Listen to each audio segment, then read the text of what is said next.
தனக்கு வந்தால் பிரச்சனைன்னு சொல்லுவான், யாருக்காவது வந்தால் அது ஒரு செய்தியாக பார்க்கிறோம். அப்போது பிறர் நலனின் அக்கறை கொள்ளாத இந்த மானுடர்களுக்கு இவர் சொல்லக்கூடியது என்ன தெரியுமா? பக்தியின் வழியில் எல்லாருக்கும் நல்லது செய்யுங்க, அன்பு செலுத்துங்கள். உலக உயிர்கள் எல்லாமே இன்புற்று வாழணும்.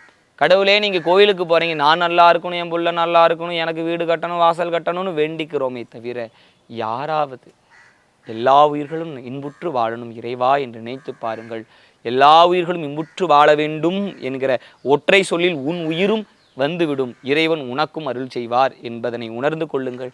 இனியாவது இறைவனிடம் கேட்கிற பொழுது உலகத்திற்கென கேளுங்கள், உங்களுக்கென கேட்காமல் உலகத்திற்காக வாழுங்கள். இறை உனக்காக இறங்கி வருவார்.